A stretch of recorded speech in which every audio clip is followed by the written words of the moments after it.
여러분이 너무나 잘 알고 계시는 발명왕 에디손이 있습니다.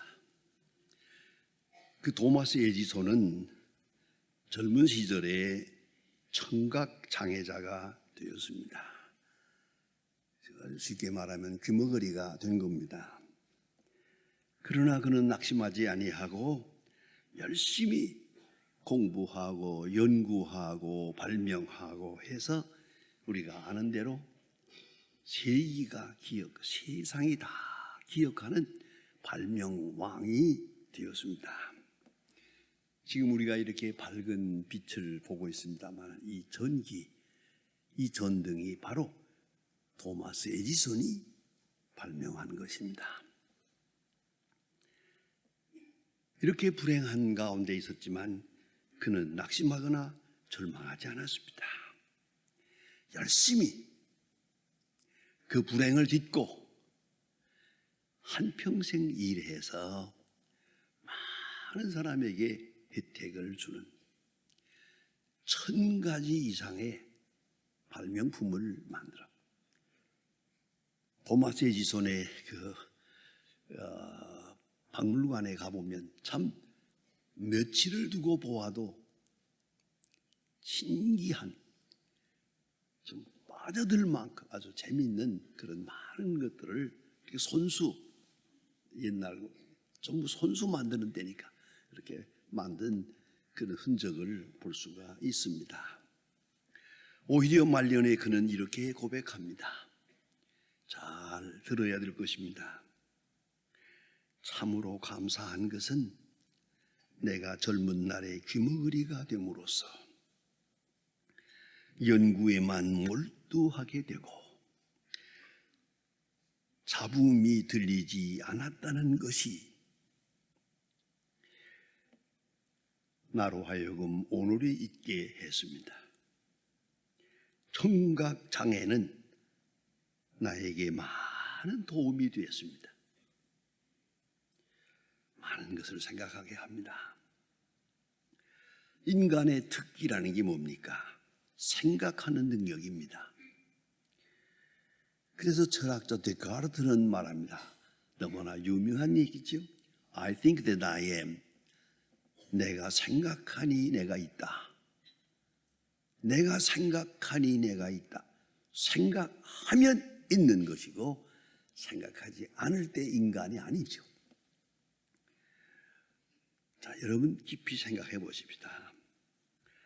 생각하는 것 얼마나 중요합니까? 사람은 생각하고 행동하고 그것이 인간입니다. 그런데 이 생각이 잠깐 빗나가면 생각이 의심이 됩니다. 의심 다음에는 고민이 됩니다. 그래서 이 데카르트의 I think that I am도 사실은 철학적으로 분석할 때 내가 의심함으로 내가 있다 하는 말로 고쳐 번역하는 그런 학자들도 많습니다. 생각이 좋은 방향으로 되면 얼마나 아름다운 일인데 인간을 인간되게 하는 것인데 생각이 잘못되면 고민이 됩니다. 고민이 또 잘못되면 절망하게 됩니다. 이것이 인간입니다. 그래서 생각함으로 고상한 인간이고 생각함으로 가장 불행한 인간입니다. 그것이 인간의 모습이다 하는 말입니다. 근데 오늘 본문 가운데 대단히 중요한 얘기가 나옵니다. 여기 장님이 하나 있습니다. 이건 나면서부터 장님입니다. 그래서 의지할 곳이 없고 지금은 살 길이 없어서 이렇게 그저 거리에 앉아서 손을 내밀고 구걸하는 그런 사람입니다. 나이 40입니다. 이 나이까지 이렇게 불행하게 살아왔습니다. 이런 나면서부터 소경된 사람이 있는데 이 거지가 있는 바로 이 자리를 예수님과 제자들이 지나갑니다. 아무도 이 사람에 대해서 관심이 없습니다만은 이 시간에 이 소중한 기회를 놓치지 않고 사람들이 예수님께 물어보게 됩니다. 이 사람이 장님으로 태어난 것이 네 죄 때문입니까? 원인을 묻는 겁니다. 원인을 추구하는 것입니다. 네 죄 때문입니까? 우리가 무엇 때문인가 하고 원인을 추구할 때 때로는 물리적으로, 때로는 생리학적으로, 때로는 지적으로, 때로는 사회학적으로 혹은 정치적으로 여러 가지 이유를 물을 수 있겠습니다. 그 중에 하나 뺄 수 없는 건 도덕적인 겁니다. 도덕적으로 무엇이 잘못돼서 이 사람은 장님입니까? 라고 묻는 것입니다. 네 죄 때문입니까? 라고 하는데 중요한 의미가 있습니다. 종교적이고 신학적 질문입니다. 이건 율법적 질문입니다. 사람들은 불행을 당할 때마다 두 가지 대답을 합니다. 하나가 율법적이고 또 하나가 운명적입니다. 그래서 무언가 죄가 있어서, 잘못이 있어서, 그래 우리가 속된 말로 전생에 무슨 죄가 있어서 생각하다 못해서 전생까지 올라가서 그렇게 해서 이런 불행이 있을 거다라고 그렇게 생각을 해봅니다. 그런 율법적 추리가 있고 또 하나는 운명적인 겁니다. 뭐 이럴까 저럴까 없고, 이건 숙명적으로 이런 운명을 타고났다 합니다. 오늘 이 성경 말씀에 네 죄 때문입니까? 중요한 질문입니다. 본인의 죄입니까? 아니면 부모의 죄입니까? 본인의 죄라면 나기 전에 무슨 죄가 있습니까? 부모의 죄라면 본인은 억울한 거 아닙니까?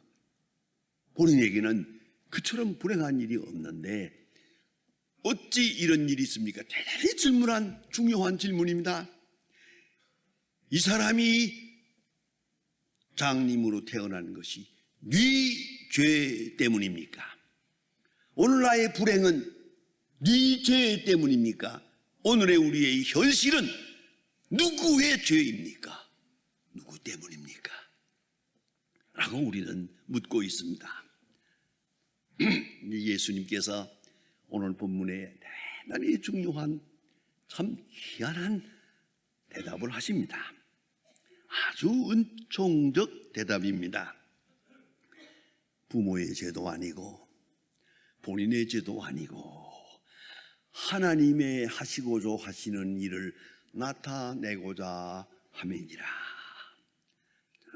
여러분, 많은 사람이 고민을 하고 고생합니다마는 그 원인을 모르겠어요. 원인을 모르고 고민하니까 더더욱 힘듭니다. 해답도 없고. 그러나 예수님은 초월적이고 신비하고 은총적 세계관에서 아주 분명한 대답을 하십니다. 하나님의 하시고자 하시는 일을 나타내고자. 두 가지 대답입니다. 하나님의 뜻이 속에 있다. 하나님의 하시고자 하시는 하나님의 숨겨진 신비로운 의지가 있다.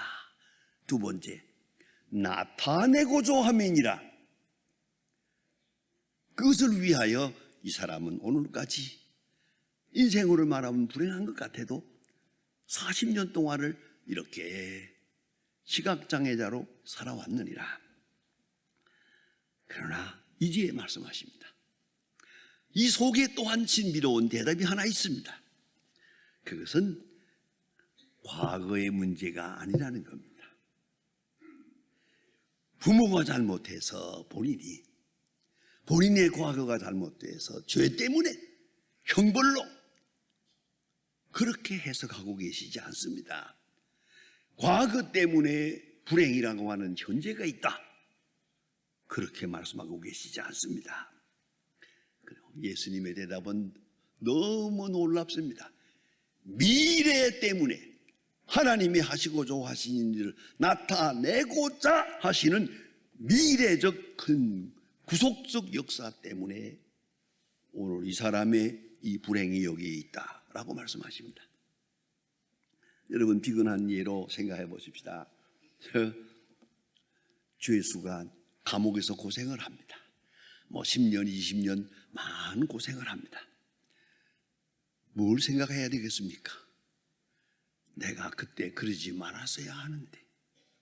하나의 사건, 지난날에 있었던 잘못된 사건 하나로 인하여 내가 여기서 10년 동안 감옥 생활을 합니다. 아니 20년 동안도 고생을 합니다. 과거의 잘못 때문에 현재라고 하는 고통이 있습니다. 그러나 또 한 사람이 있습니다. 우리 아이들 공부하는 걸 보세요. 요새 공부하는 학생들 고생 많이 하더만요. 제가 승강기에서 만나면서 가만히 보니까 아이고 애들이 밥을 둘을 싸가지고 가요. 그리고 이렇게 어깨에 메고 가는데 내가 한번 들어봤더니 되게 무겁더라고요. 이걸 들고 새벽에 공부하러 나가는 걸 내가 보면서 너희들 고생한다. 그래 한마디 했습니다. 나는 옛날에 너처럼 고생하진 않았다 그랬습니다. 요새 아이들 공부하느라고 고생합니다. 그 젊은 아이들이 놀라가지도 못하고 얼굴이 노래가지고 고생하는 그 고생이 보통 고생입니까 이게? 그래도 한 가지 물어봅시다. 미안하지만 제가 프린스턴에서 공부하고 있을 때 이거 뭐 영어도 잘 안 되고 하는데 숙제는 많고 공부는 자꾸 밀리고 이거 저 논문은 내야 되고 너무 힘들었어요. 네, 이미 돌아가신 분입니다만 미안합니다. 제 친구 구영환 박사가 너무 힘들어요. 그 양반은 더더욱 결혼하고 6개월 만에 왔어요.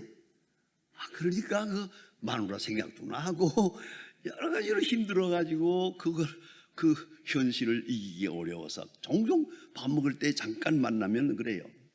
목사님 왜? 우리는 전생에 무슨 죄가 많아서 이 고생을 하는 겁니까? 그러면 내가 그러면 집어치우고 가라고 뭐 그럼 안 하면 되잖아 했더니 그럴 수도 없잖아요 지금 형편이. 여러분 가끔 우리는 전생에 무슨 죄가 많아서 이건 과거죠. 어떤 데 간에 과거의 얘기입니다. 과거 때문에 현재가 있다는 겁니다. 예수님의 말씀은 아닙니다. 미래 때문에 현재가 있다. 여러분 잊지 말아야 합니다. 이 엄청난 차원의 이건 다른 해석입니다. 미래 때문에 밝은 미래 큰 영광의 미래 때문에 오늘 나의 이만큼의 고생이 여기에 있는 것이다. 예수님 말씀하십니다. 그리고 다음 단계가 있습니다. 하나님이 하시고자 하시는 일, 하나님의 경륜, 하나님의 섭리가 여기에 있다. 그 다음에 나타내고자 함이라. 이건 계시입니다. 아포칼립스 있습니다. 계시, 나타내. 하나님이 하시고로서 하시는 일이 그대로 숨겨 있어서는 안 됩니다. 여기서 나타내야 됩니다. 나타내고자 하는 그 현실화의 사건, 이 구원의 사건을 위하여 이 사람의 불행은 여기에 있다 라고 말합니다. 그러기 위해서 가장 귀중한 일은 예수님과의 만남입니다. 이 시각장애자가 나면서부터 소경된 이 사람이 예수님을 만납니다. 문제는 여기에 있습니다. 예수님을 만나게 되는 그 길로 하나님의 경륜이 인도하셨고 예수님과 1대1로 만나는 소중한 만남의 관계를 가집니다. 그러므로 하나님이 하시고자 하시는 일이 나타나게 됩니다. 만남의 사건은 중요합니다. 여러분, 그 언제라도 예수님을 만나야 됩니다. 나와 예수님과 1대1로 아주 종말론적으로 만나야 합니다. 예수님과의 만남, 내 일생의 처음이자 마지막 그 만남의 관계가 오늘 이 사람의 불행의 문을 열 수 있는 겁니다. 그리고 만날 때 예수님이 말씀하셨고 또 이 사람은 예수님의 말씀을 듣고 순종합니다. 근데 이 오늘 본문 말씀은 아무리 생각해도 인간적으로는 좀 이해가 안 되는 거예요. 아니 그냥 손으로 눈을 만지면서 눈을 떠라 그러시면 되잖아요. 늘 그래 왔잖아요. 오늘따라 예수님이 이상하게 행동합니다. 침을 땅에다 뱉어가지고 이걸 또 이겨가지고 침으로 이긴 진흙을 눈에다 발랐어요. 여러분 죄송합니다만은 장님의 눈이라고 눈이 아닙니까? 아니 먼지만 들어가도 아픈 건데 그거 그래 이게 뭐 하는 짓이요 이게?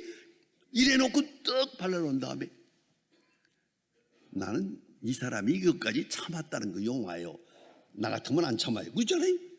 이건 뭐 하는 짓이요 이게? 하던데 이걸 꾹 참았어요. 예수님 말씀이 당장 눈을 떠라 뭐 그러지 않은 거예요. 실로암에 가서 씻어라. 실로암까지가 한 오리거리가 됩니다. 이 사람이 지팽이 짚고 어정어정 가려면은 이거 저 2시간 거리입니다 이게. 그런 거리예요. 실로암에 가서 씻어라. 그리고는 예수님은 사라졌습니다. 그 다음 설명이 없습니다. 그러면 어떻게 된다는 말도 없습니다. 이 사람이 지팽이를 짚고 혼자서 어정어정 실로암까지 가는 모습을 한번 상상해 보세요. 대단한 믿음입니다. 얼마나 의심이 많았겠습니까? 예? 그렇게 생각했을 거예요. 일진이 사납다. 어쩌다가 내가 이거 뭐 하는 짓이야 지금? 지금 내가 뭘 하고 있는 거야? 그러나 그분이 내게 말씀하셨어. 실로암에 가서 씻으라 해서 그럼 씻는 거지. 무슨 예의가 필요한가? 그렇게 실로암까지 가서 본인이 실로암 연못에 가서 눈을 씻고 눈을 뜹니다. 이 굉장한 사건입니다. 많은 사람이 물어봅니다. 이 사람이 그 사람이다 아니다. 본인한테 물어봅니다. 내가 그 사람이라고. 어떻게 눈을 떴느냐? 예수라 하는 분이 가서 씻으라 해서 씻었더니 눈을 떴노라. 그 사람 어디에 있느냐? 모른다고. 그럼 당신 뭐예요 도대체가? 이 교리적으로 그때 하는 말이 내가 한 가지 아는 것은 그가 내 눈을 뜨게 했다는 거다. 그 외에는 나에게 묻지 마라. 이렇게 대답합니다. 얼마나 간단한, 얼마나 확실합니까? 실로암에 가서 씻으라 말씀하시기에 그대로 믿고 순종했더니 눈을 떴노라. 내가 한 가지 아는 것은 그분이 나 눈을 뜨게 했다 라고 간증하고 있습니다. 이 확실한, 이 절대적 간증입니다. 그분이 말씀하셨고 그분이 말씀한 대로 순종해서 내가 눈을 떴노라. 이 사람이 실로암까지 가는 길을 한번 상상해 보세요. 지팽이를 짚고 어정어정 혼자서 가는데 얼마나 고독한 길입니까? 얼마나 답답하고 많은 복잡한 문제가 머리에. 그러나 모든 의심을 극복하고 실로암까지 갑니다. 중간에 집어치우지 않고 의심을 극복하고 마침내 주의 영광을 보게 됩니다. 생각하면 아브라함도 믿음의 길, 고향을 떠나는 길, 고독한 길이었습니다. 모세가 광야에서 40년 동안 양을 칩니다. 고독한 길이었습니다. 믿음의 사람들, 하나님의 말씀을 따라 살고 하나님의 음성을 듣고 순종하는 길, 고독한 순종입니다. 이렇게 순종함으로 사람 눈을 뜨게 됩니다. 이 시각장애자는 이제 압니다. 내 눈을 뜨게 한 분은 예수 그리스도요, 그는 메시아라고. 그리고 하나님께 영광을 돌립니다. 내가 한 가지 아는 것, 그분이 내 눈을 뜨게 했다, 그분이 내게 말씀하셨다라고 간증하고 있습니다. 우리는 원인 모르는 고통에 시달리고 있습니다. 왜 이런 일이 있어야 하는지, 앞으로 일이 어떻게 될는지 아무도 모릅니다. 아무도 모릅니다. 난파선 같은 배에 우리는 시달리고 있습니다. 그러나 한 가지는 잊지 마세요. 과거는 과거대로 잘못도 많습니다. 미래는 미래대로 암담합니다. 그러나 모든 생각을 멈추세요. 주님과 만나고 주님의 음성만 들으세요. 실로암에 가서 씻어라. 여러분, 오늘 우리에게 말씀하시는 그 말씀을 조용히 듣고 그대로 응답합니다. 그럴 때에 주의 영광이 나타납니다. 하나님의 하시고자 하시는 일이 우리 모두에게 있습니다. 모든 사건에 있습니다. 조그마한 일이든 큰 일이든, 건강할 때, 병든 때, 성공할 때, 실패할 때, 모든 사건 속에 하나님의 하시고자 하시는 일이 비밀이 숨겨 있습니다. 그 하나님의 하시고자 하시는 일이 나타내기 위해서, 계시화되기 위해서는 우리의 작은 믿음과 순종이 필요합니다.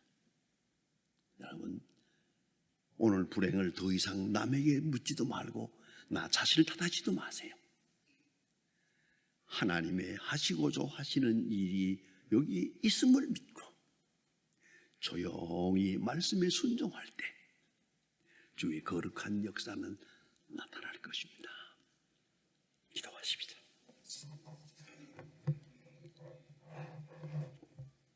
하나님 아버지, 우리는 지금 너무나 어려운 세대를 살아가고 있습니다. 누구의 죄 때문에 이런 일이 있어야 하는지, 누구의 실수 때문에 있는 일인지, 아니면 나 자신의 씻을 수 없는 지난날의 과거로 인하여 오늘이 있는 것인지 알 수 없습니다마는, 그러나 주님은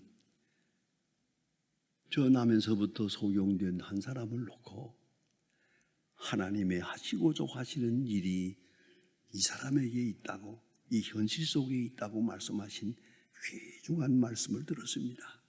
주여, 우리가 사는 이 세대에 주의 뜻이 있고 우리가 보는 이 사건 속에 주의 역사가 있고 내가 경험하는 모든 일 속에 하나님의 귀한 섭리가 있음을 믿고 조용히 듣고 응답하고 조용히 순종하는 가운데서 하나님의 영광을 드러내게 하여 주시고 하나님이 하시고자 하시는 일을 온전히 이루어 드릴 수 있는 귀중한 생이 되게 하여 주시옵소서. 예수님의 이름으로 기도합니다. 아멘.